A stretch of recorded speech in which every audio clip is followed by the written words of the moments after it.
So what I've got here is I actually have up a Jamboard, which is kind of an interactive whiteboard for us to use. And then I'll use this as a resource. I'm going to send you the link. So if you wanted to add anything to it or things you were thinking about, you're welcome to do so. So during our time today, we're basically going to mostly talk about vendor relationship management from a marketing communication standpoint of things that you can be doing and thinking about. But I want to start off our time by talking a little bit about your current state and what some of your goals are. And I know I texted you a couple of these questions. So let's just get some basic, I'll add some basic information to our Jamboard. So how many vendors do you currently work with? I think it was, well, I'm actually going to meet a new one today, and I'm pretty sure that's like official, so like 28. Wow. Wow. And how are you managing those relationships?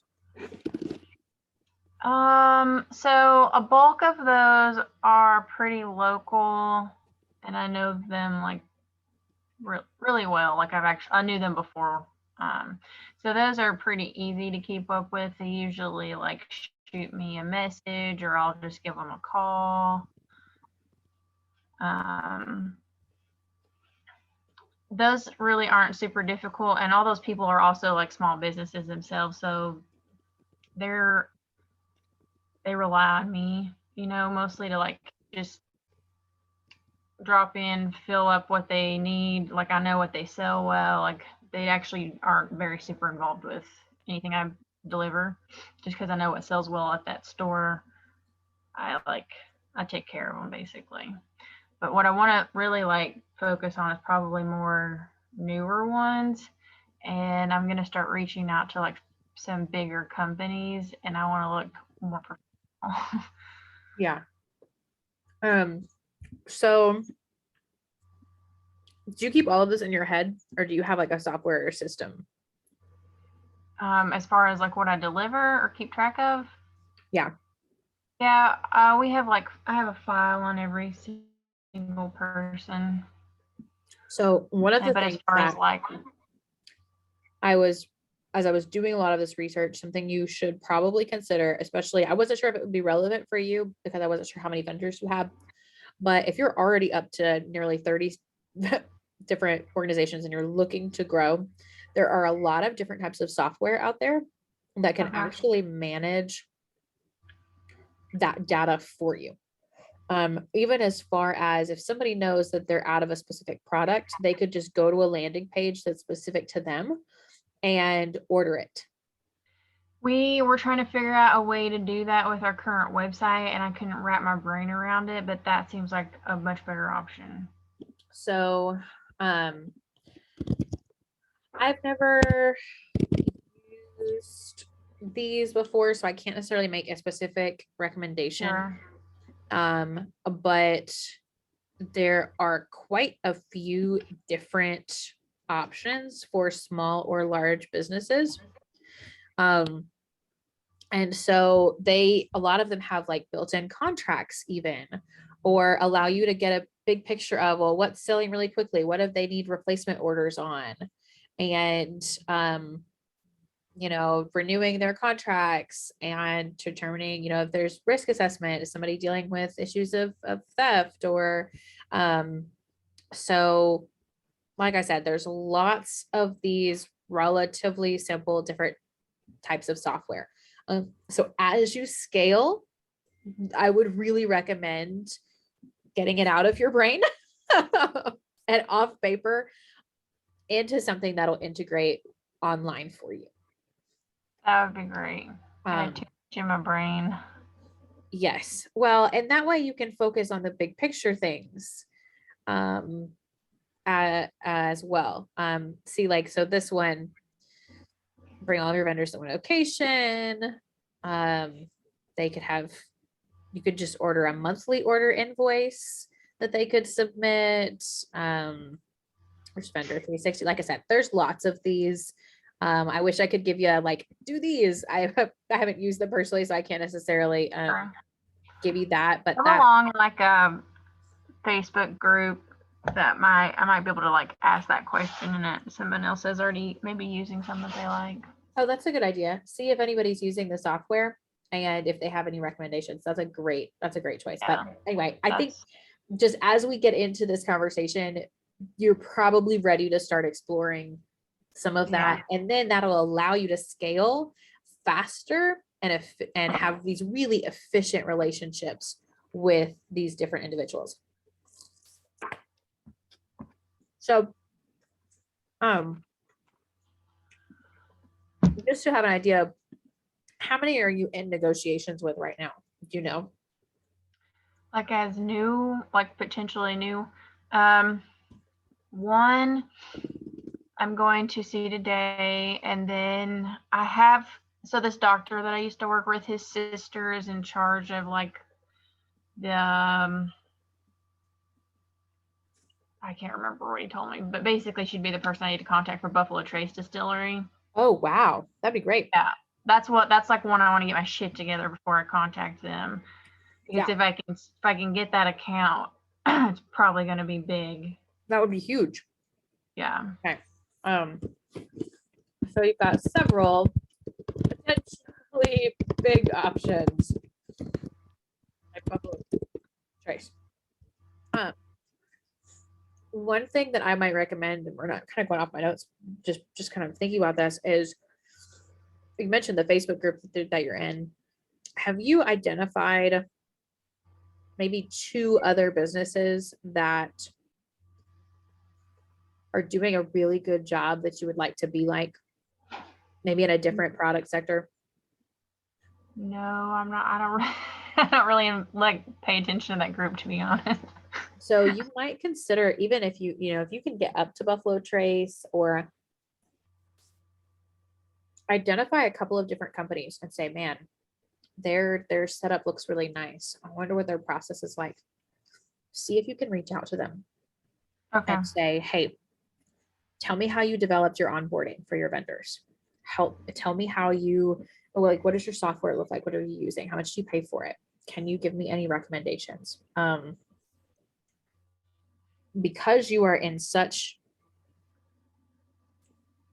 I know you're in a moment. It's either going to get real big and it's going to blow up, or you're basically going to have, because you've reached capacity where you're at right now. Yeah. And so finding that mentorship of somebody who is doing it every day and who is working with 30, 40, 50, 60, 100 different vendors. How are they managing their supplies? What lessons have they learned? Honestly, that's what the best things you So can not do. Really like not like a business like mine, but like a larger business that would be purchased from people like me. Yes. So if you go to Buffalo, so we'll use Buffalo Trace as an example because they're a potential client. I don't know that I'd use them, but go to their space where they have lots of different vendors, and their gift shop or whatever, and look at those other, maybe it's the companies that's selling chocolates, or maybe they've got printed goods, or one of those other businesses, and talk to them. How do they handle their distribution? How do they handle delivery? What's working? What's not working? And then talk to that vendor and say, well, what are you looking for out of your partnerships? Because that's really, I think if there's a big takeaway here, is that it has to be approached as a partnership between you and your vendor. As the supplier, it has to be approached as a partnership. What does this mean? It means that you are collaborating to gain market share and achieve maximum value. That's really what it's about. So the relationship needs to be mutually beneficial.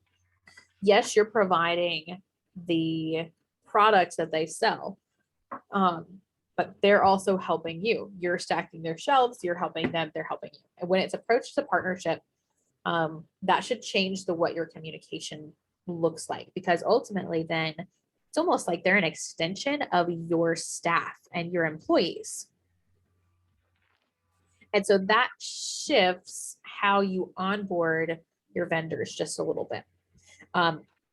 Do you have a written out onboarding strategy? Girl, Like, you are know you we gonna don't. Yeah. So No.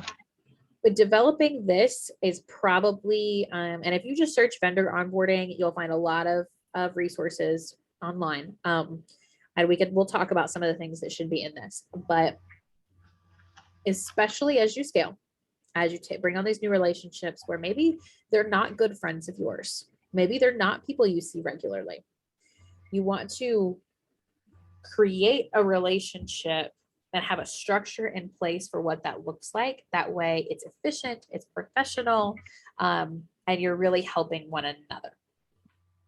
And so in this onboarding strategy, you'll include things like marketing and training and contracts and how often can they expect deliveries, and what do they do if they run out of an item in the middle of the week and they want more. Like, all of those things are built into this onboarding strategy.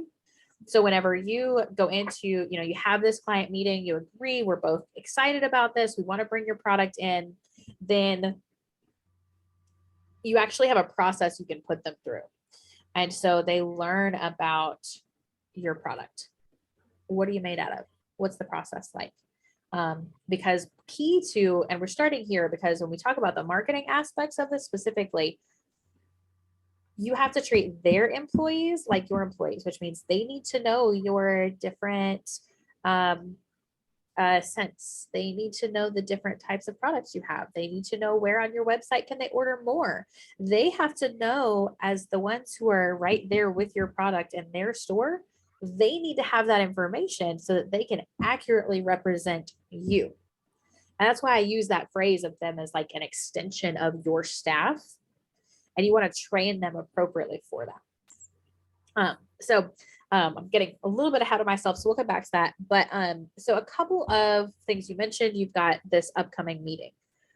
So how do these meetings usually go for you? I mean, good. No, We Not just necessarily walk in. outcome, but like, what's the I walk process like? in with a bunch of product, and this is what I got. Would This you is like what to we buy? do.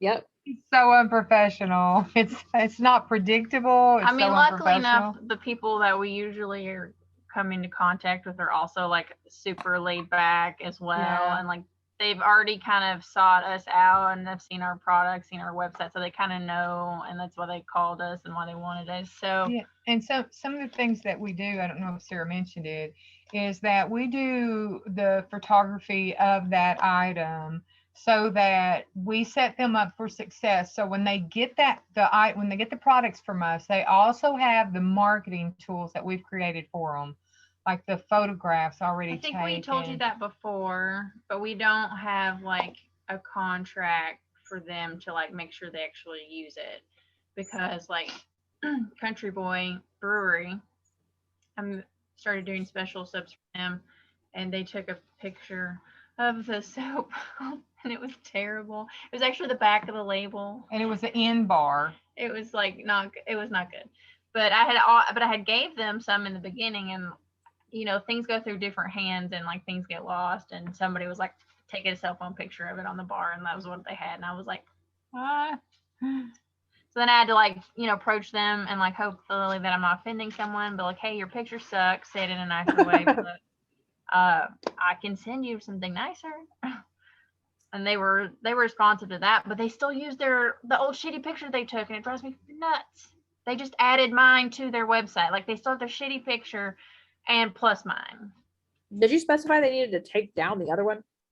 I think that we should approach start the that. courtship relationship with the understanding if that's what we provide for them, and they do not have to do that themselves. Yeah, Well, and also, And not that they don't have to, but they can't. yeah, tell them they can't. We prefer that you don't. You cannot. But if it's in your contract that when they're promoting your product, unless if it's a photo of their entire store and you're in the background, that's one thing. But if it's a product photo, they have to use the one that's yours. So I just shipped them like several new test batches. They wanted me to like work up. So once we settle on those, I'm gonna like send them like maybe something official, like, and here's the social media files with for these for you to use. But probably at some point, even with people like that, should set up a meeting to go to their business and to meet with the people that we will be conversing back and forth with. Because like with Country Boy and people like that, it's just all just emails, Contracts, are there any kind of like, can I just need to type it up, or are there any like templates I can look at for that? Absolutely. So that's one of the reasons I mentioned those softwares, because to be honest, like they have all of those templates Oh, okay. already provided for you. So, and I can even use the example. So like the contracts that I use when I'm working with consulting clients, the software that I use is called Honeybook, and it actually provides me different versions of contracts that I can just update based on the client. Okay. I don't have to write it on myself. And so I know that exists within this vendor management stuff. So you should be able to look for the templates and then alter them to fit your needs. Now, do you guys have a contract with, like, you guys have contracts with them already, right? I mean, we don't have Did anything everybody sign? like official. They just like our stuff and they keep buying it. Might be worth considering actually entering into, especially as you're moving and scaling, to have an official contract that details, it just sets parameters on the relationship. The other thing it does, if they kept using those photos and you decided, you know what, you're not representing us well, or we don't want to be associated with you anymore, what would it look like to pull out of that? Mm-hmm. A contract gives you that, here are the parameters for severing this relationship. Okay. Because right now you don't have any of that in place, where if you wanted to pull your product, maybe they did something online, or their CEO did something and you were like, whoa, we don't want to be a part of that. Yeah.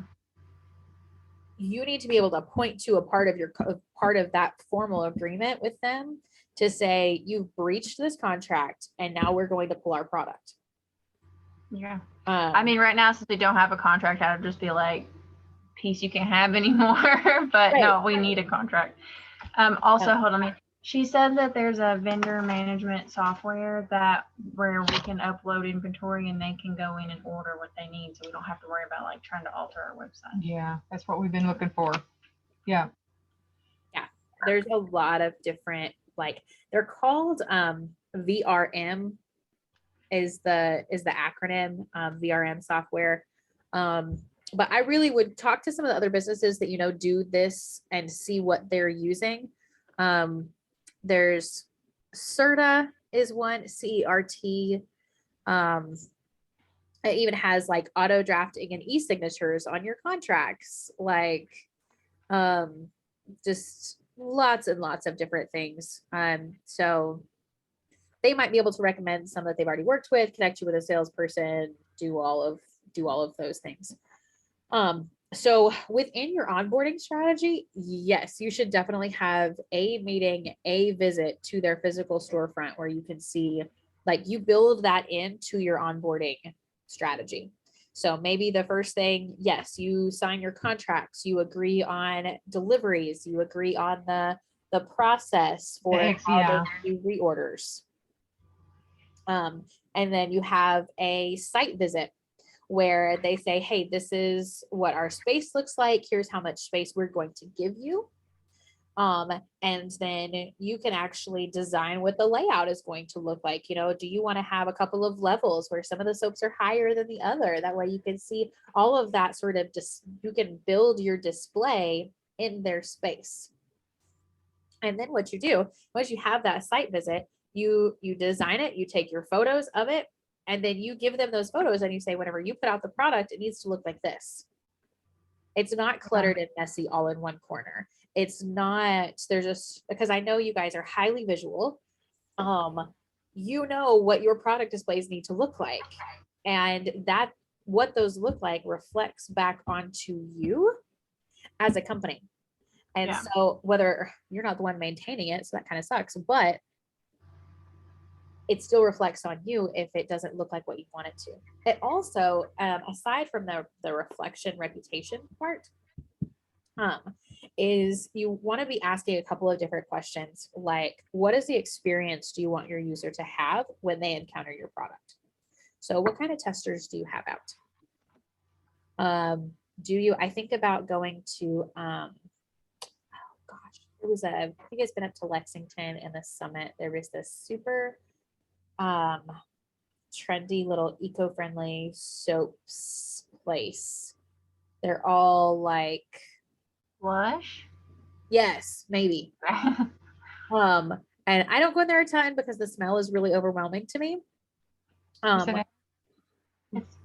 Just at the Fritz Farm. Okay. But like they have, sinks set up where you could actually wash your, I mean, it is an experience when you go in there. Yeah. So one of the things you might think about is, well, do we want people to be able to test certain products? Maybe there need to be instructions on a little, maybe you need a little card that stands up next to it that says, try me, rub it in your hands for 3 minutes, or, some kind of guidance for engaging with your product. Because on the one hand, you want to train their salespeople so they know what to do. But on the other hand, they might not be standing there. It might just be the consumer who's never encountered your brand before, never encountered your product before.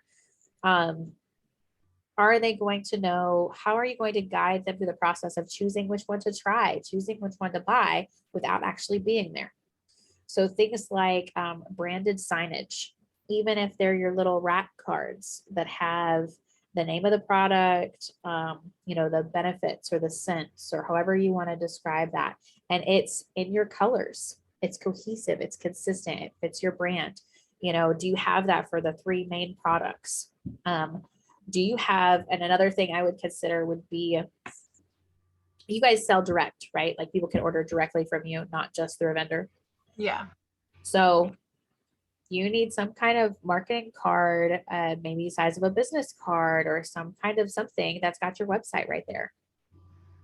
That way, if they realize, or that says, additional, scents or products available at our website, da, da, da, da, da. That way, if they see something and they're like, oh, I really like this, but they're out. Or I see this, but I'd really like it in a different type of product. They can just scan the QR code, go to the website. But all of these questions have to do with your user experience. You think about it in a store. What is it like when the customer walks in and meets a salesperson? And what's that like? A micro version of that is what it looks like with your vendor. And so you can design that on your own. And then in your contract, you say, okay, here are the things that are a part of this. And I would always offer to set it up for them the first time and show them how to stock it. Okay. That way, yeah, go ahead. Yeah, I usually do. Well, I can't do it for all of them. The ones that are like farther away and then I have to ship to, but it might, as part of you might even consider, depending on how quick you scale, shooting a video. Oh, that's a good idea. And saying, hey, we like our soaps to be stacked in this way, and we only put these scents next to these scents, and we want to put the cards right here, and you just do a 2-minute walkthrough video of what it should look like. And that you can blast out to all of your current people, especially if you wanted to make a change. Maybe it's the holidays and you're introducing a couple of different things and you want to do something differently. Shoot that video, send it out in an email, and you're communicating to them what your expectations are. Do you check in on them at all to make sure that they're doing the things that you want them to? Sometimes we rearrange things sometimes when we get there, when we feel like other vendors have overextended themselves onto our territory. And they're kind of surprised when we do it, but we try to take Nobody charge. never said anything to me. Yeah, we try to take charge of what area they've assigned to us, and we are very particular about it. And if someone else comes in and politely tries to match their stuff up with ours, we move it out of our spot.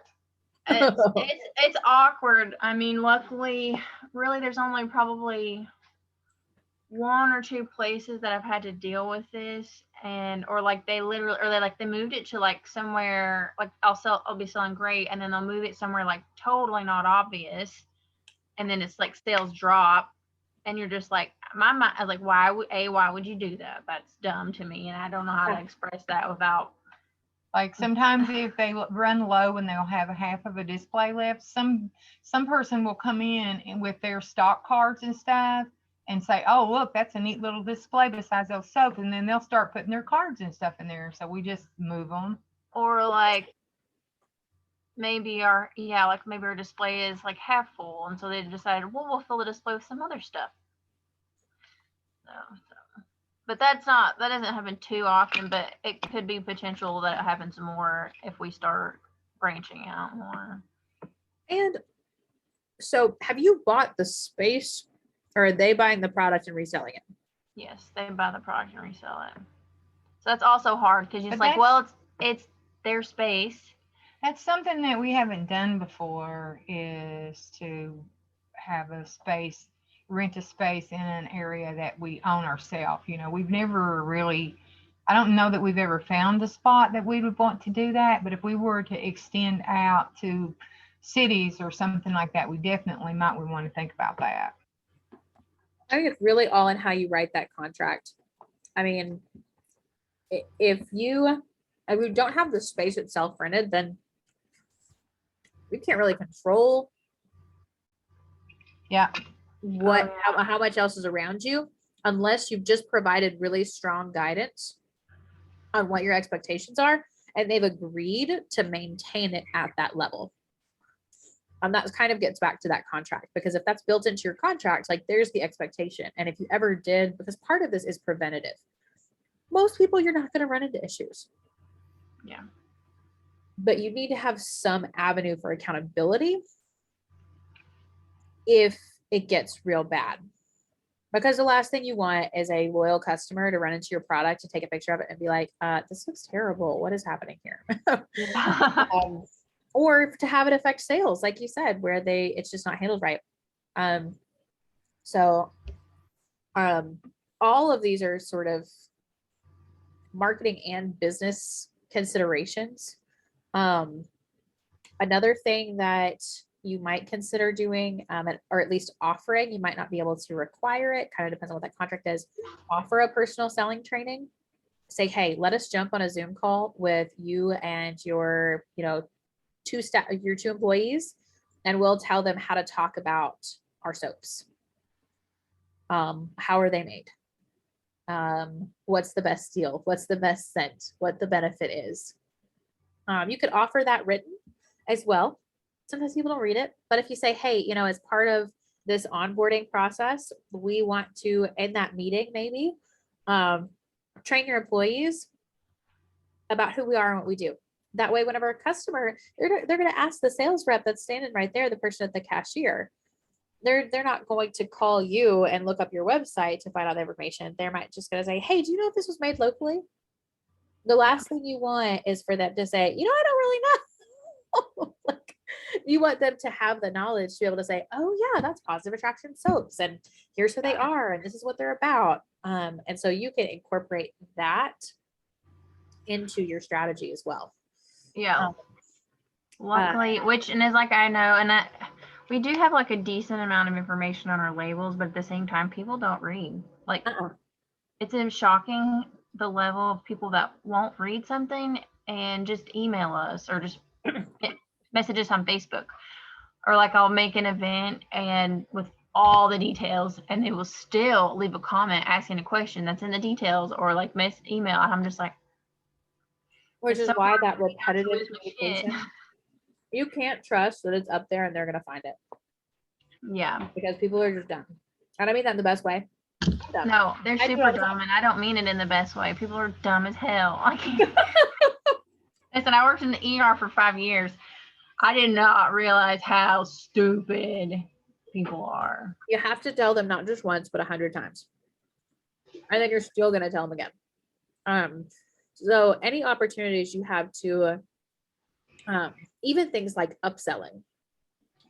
So it's like, if they get, oh, hey, did you know that if you bought one more, you would get it for, $2 because it's a buy three for $15 instead of the normal 20 or whatever the deal is. Like even just providing that kind of support training. Yeah. Especially, so one way you could do this would be an email new. You said you have a Facebook group for your vendors, right?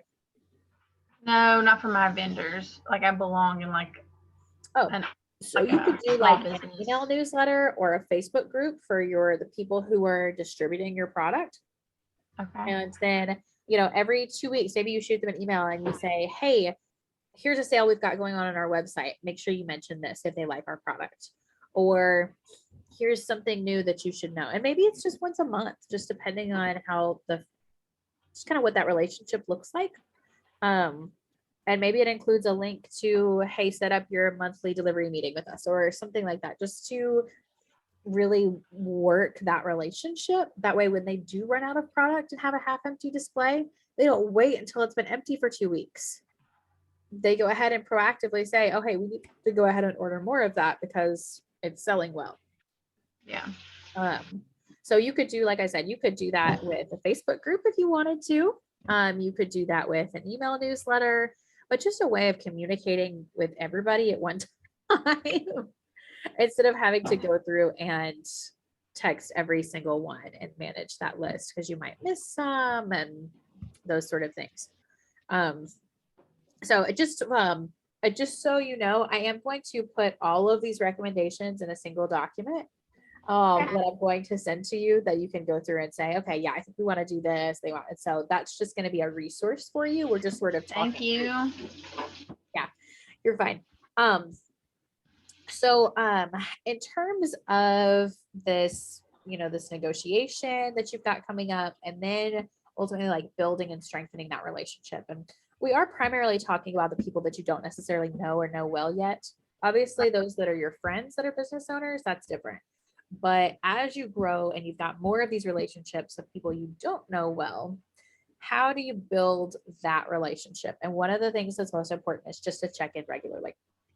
And that's why I brought up, the email newsletter or Facebook group, or and you might even check some of these vendor management software types might even have like automated systems where they'll automatically send an email for you once a month. Hey, do you need any additional this, that, or the other? So I haven't worked with it in that sector before, but I feel like just because I know what's in my sector, surely somebody's doing the same thing for y'all. But those regular check-ins via email, once a quarter, talking to them by phone, visiting once a year.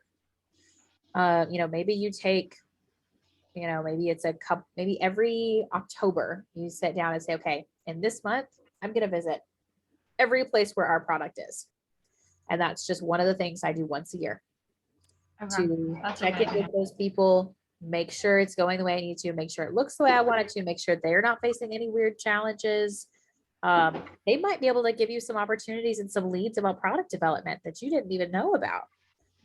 Because you're right, whenever, Vicki, I heard you say that when it's only by email, you're not really building that relationship. So I like the annually visit everybody in person, check in by phone at least monthly. I would say monthly, but maybe quarterly, depending on the size. It would be really hard to check in with 28 of them, even once a month. So maybe quarterly, checking in by phone with everybody, making sure they hear from you via email once a month. Just so you stay top of mind, they don't forget about you. And that's even if they never respond, at least they've heard from you. So these partnerships should always be strategic, because the more they sell, the happier they are, and the more they sell, the happier you are, because it means the more they're buying. So open communication is important when it comes to improving these things. So when you meet with them, even in the negotiation phase, ask about the challenges that they're facing, or areas that, your product can help them break into a new industry. Maybe they want to provide more beauty products or more local products, and you can help them do that. is there a question of maybe they're, if you meet with somebody you're currently working with and they say, we really feel like we run out of this one constantly. Maybe there's something you can do to provide more ahead of time, and really treat it like a mutually beneficial partnership in this process. I would also set some guidelines for the best way for them to reach out to you.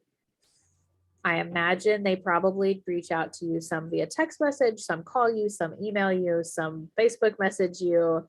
When you're getting requests through 100 different platforms, that could be really hard.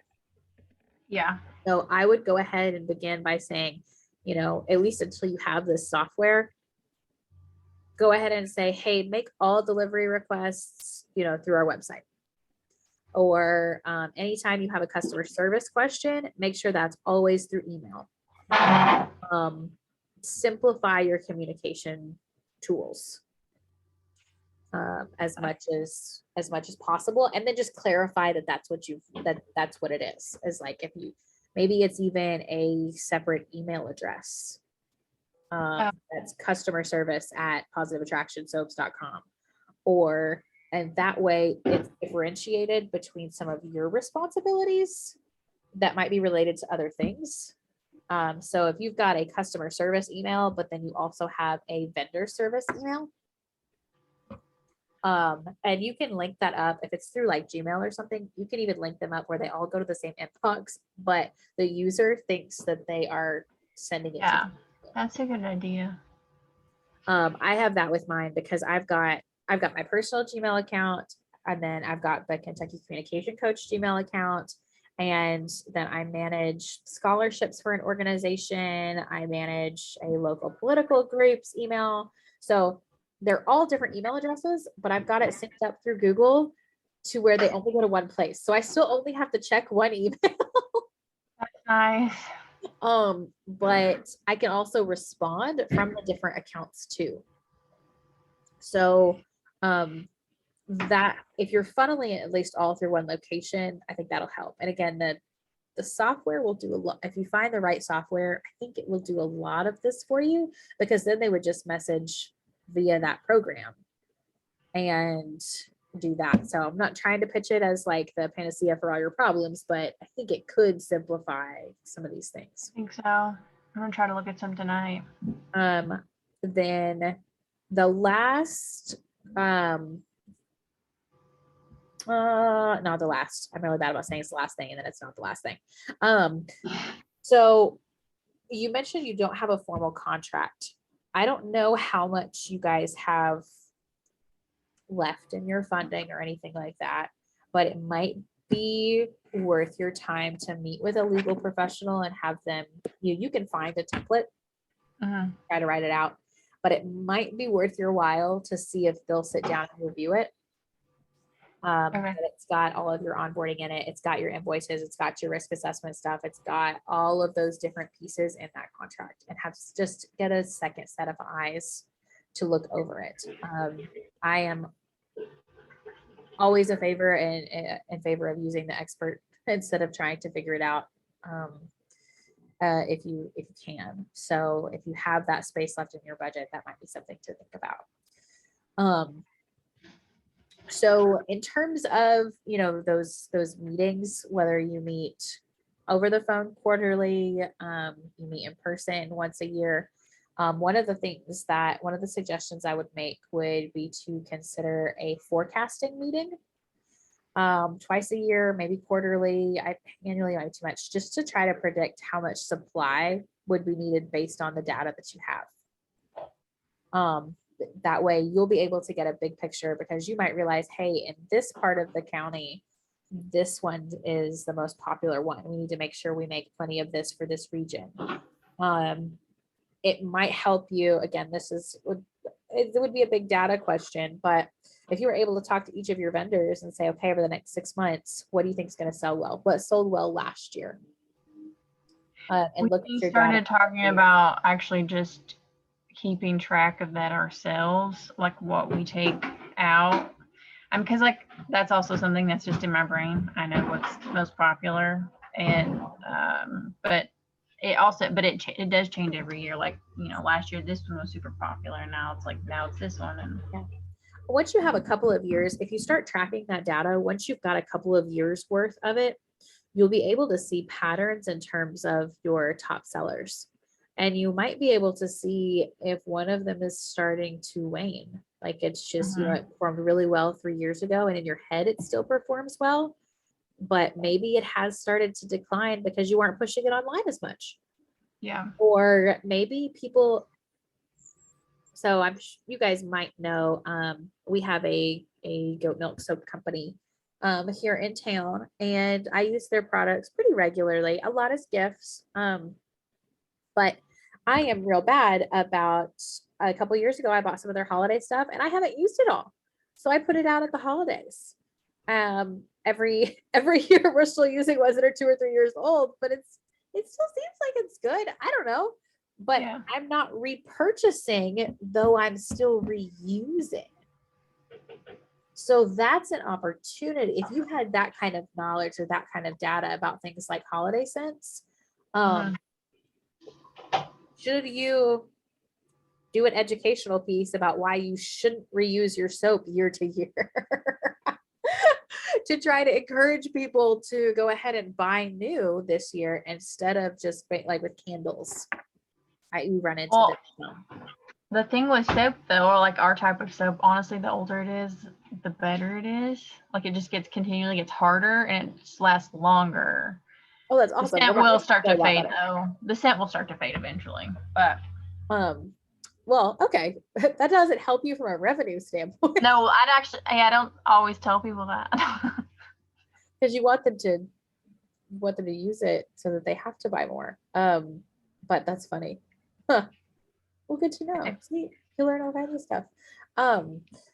So, well, maybe it's a diversity. Maybe if you've got, you bought this one last year, here's the new one, you want to add it to your collection. Or once you start tracking a lot of this purchasing data, it will help you make decisions based on something that's in front of you, instead of just your recollection. Especially, how long have you guys been in business?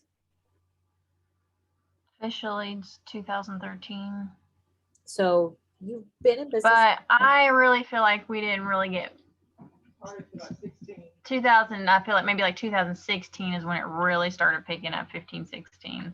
Before it was kind of like, right. It was a hobby. Work that much, basically. Yeah. We had other jobs. Whenever you were able to go full time, that's what made the difference. So your brain can only hold so much on the inside. Being able to look up your data will make a difference and track, hey, how is this particular scent doing over time? Can I make a chart with what that is? Can I look at these different flavors? Can I look at the different vendors? What did their sales look like 3 years ago versus what they look like today? Can you provide additional, maybe it's training, maybe it's different types of merchandise, maybe they're not doing well because people in that community don't like those scents. And maybe you want to try different ones. You have to be able to look at that data side by side and say, here's what revenue was generated when we used these. Here was the revenue generated for these.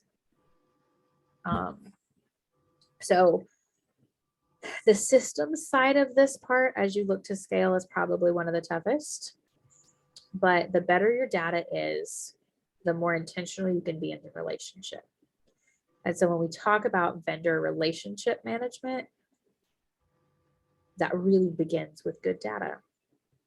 Good data, good communication. I think if I had to summarize it in 2 things, those would be the 2. Okay. So are you excited about this next meeting? Are you really nervous about this next meeting? Where do you stand with this one? Honestly, I'm tired. I just want to go home. Yeah. No, I am excited about it because it's in the Daniel Boone National Forest. It's basically it's like we have a state park and then we're surrounded by national forest. The Forest Service has a super nice center in the park, that gets a ton of traffic, and it got shut down during COVID because, you know, government shut everything down. But then I guess they didn't have enough staff to reopen it. So it's actually this group from Brevard, North Carolina, that they find these, like, I guess, shut down places that are within the Forest Service umbrella, and they explore, like, is it worth reopening? What can we do? Like, revamp it, all this. So they're actually the ones that are opening it all, and they found my stuff and reached out to me. So I'm pretty excited because I think I can sell a lot there, even though it's still in the gorge, but it's like on the far side where I'd have, there's like, actually, it's like in the middle of the forest, basically. It's off of a road loop, a ton of hiking trails. Yeah. It's the only place to visit once you get inside of actual forest. Yeah, and it's like the only place with like really nice bathrooms. So tons of people stop for just that alone. So I think It's regularly, would they from put our stores that I think it will get its own traffic for sure. if they really like your product and like you, do you think they would put it in other forests? Like, if this is what they I'm do, gonna ask them about it. because that could get you into a couple of different states if you wanted to. Yeah. I don't know what your shipping looks like, but that sounds like it could be a good relationship. Yeah. So have you outlined your plan, your talking points for what you want to accomplish and for the meeting? It's in my head, but well, I've done a lot of the legwork already, but I spoke with the guy who actually reached out to me. I talked to him a lot over the phone, and he is not going to be there today. It's the people who are actually going to be running it, like managing it. And so they know like everything I'm already bringing. They've seen my stuff in other stores. They're like very super excited. So it's really just like I'm delivering the amount that they want. I'm going to bring displays, show them like different options, how it should be displayed, what looks the best, and, you know, talk to them about like our wholesale price sheet. Yeah, I'm taking, like, they wanted to start with soaps, but I'm going to take other products to show that I think that would probably do well there.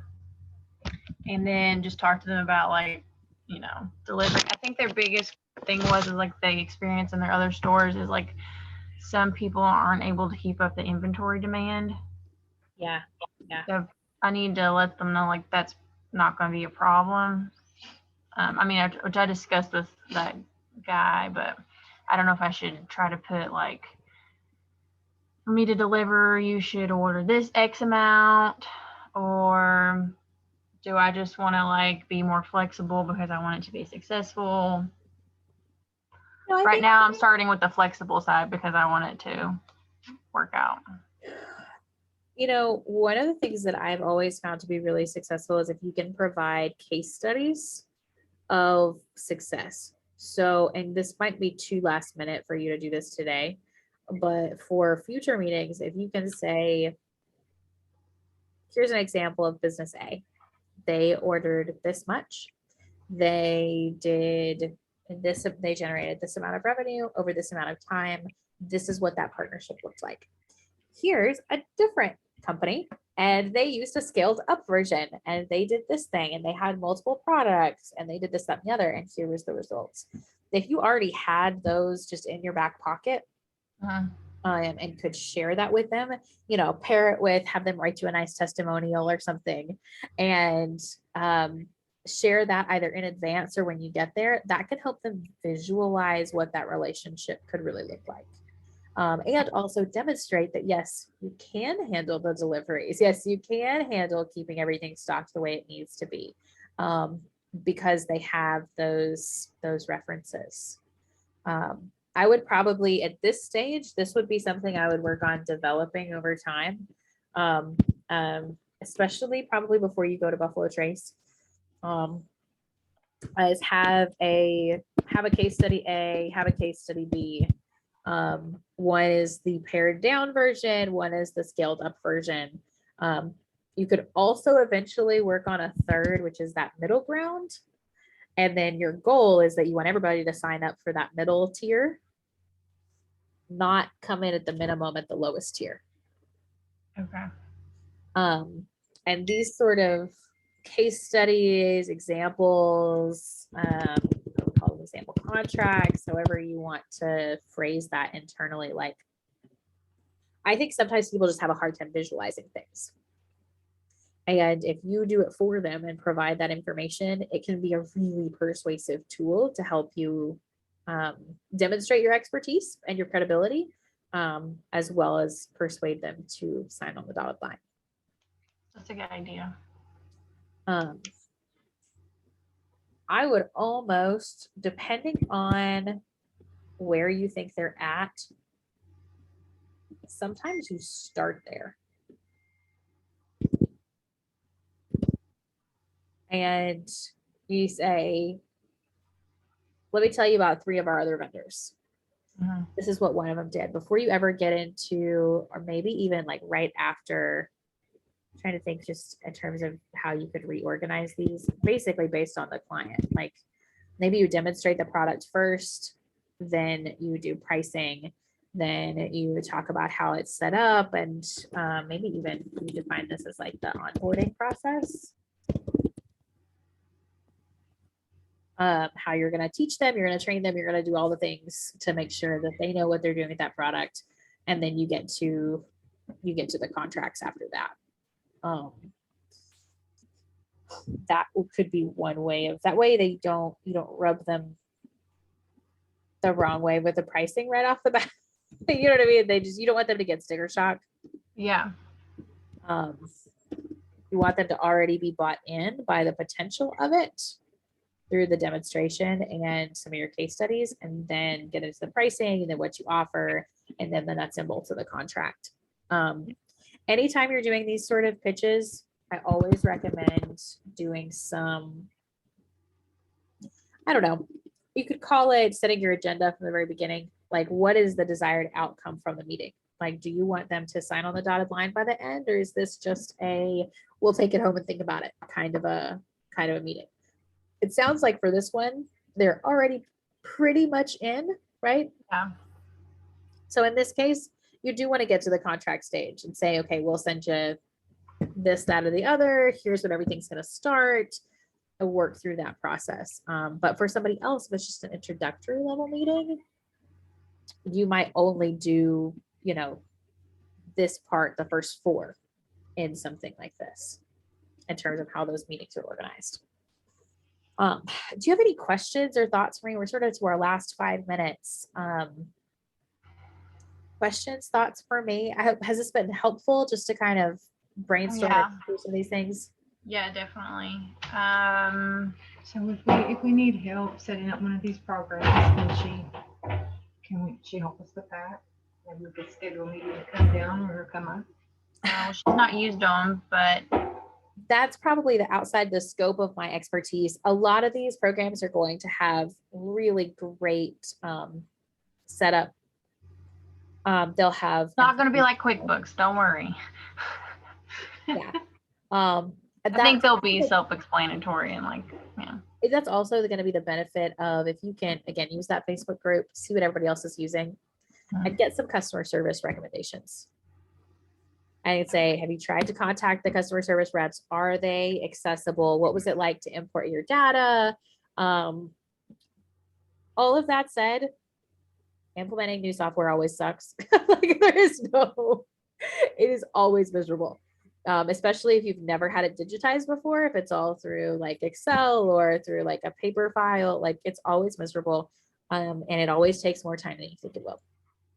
But ultimately, once you have those things in place, you'll be set up to scale better than you would be otherwise.